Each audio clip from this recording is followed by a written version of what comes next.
On Monday of this week, day before the election, before all of that, uh, Representative Alexandria Ocasio-Cortez did a video interview with Bernie Sanders, and somehow I missed that.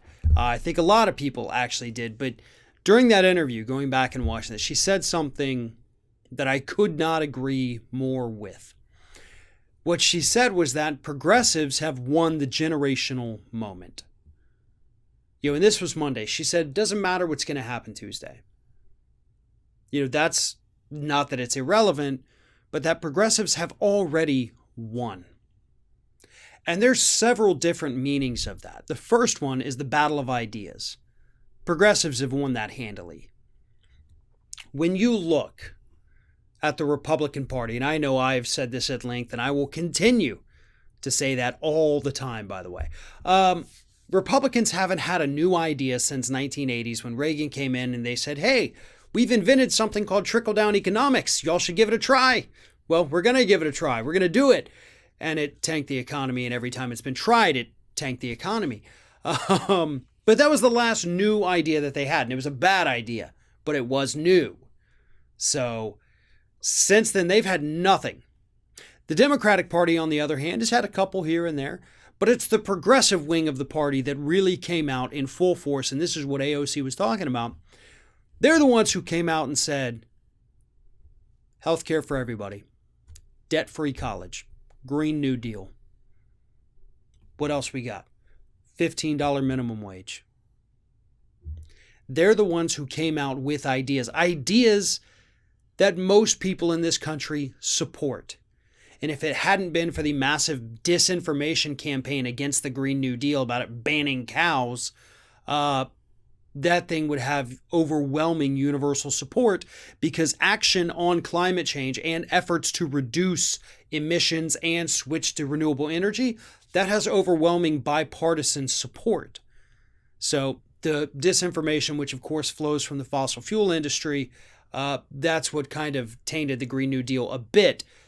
That can be corrected. It'll take some time, but it can be. But Medicare for all? I mean, who would have thought we would be at a point in this country where most people in this country say, we want government-run healthcare? That is remarkable. I've been doing this for 16 and a half years at this point. I didn't think we'd hit that point. I, honest to God, never thought we would see that. Support for legalization of marijuana. That's going through the roof. That is now, last I had checked, that a majority of people support that. The $15 minimum wage, people support it. And they're not buying into the corporate propaganda saying, oh, it's going to tank the economy and kill jobs. Nope. Everywhere it's been tried, major success stories. AOC is right. Progressives have won the generational moment. And not just in the battle of ideas. They're literally winning the moment.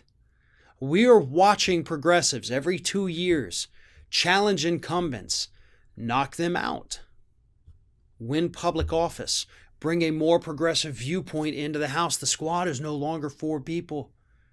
Squad is getting bigger. The squad will be even bigger 2 years from now. And sure, there's a lot of really great progressive candidates who unfortunately did not win their primaries.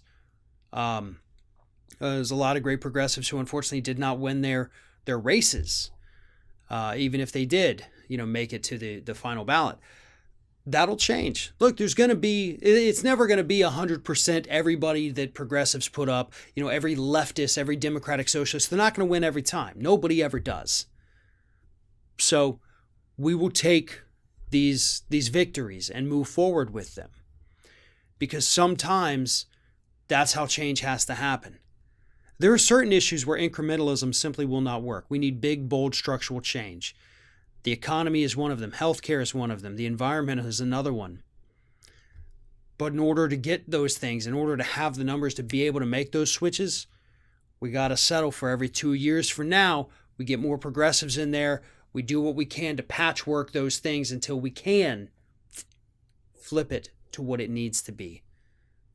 And if AOC is correct and we have won the generational moment, then the time to be able to bring those big structural changes, it's not that far off. We can see it on the horizon. But it does depend on each and every one of us. It's not just up to the members of the squad.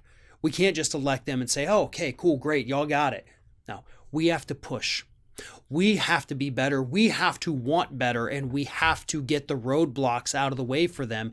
And if that means voting against somebody that happens to be in your same party, then sometimes you got to do that. If that means, nominating somebody that, oh, maybe they're a little too extreme, I'm not so sure about it, you know what? We have to do it. Change isn't comfortable, but change is necessary and inevitable, so get used to it.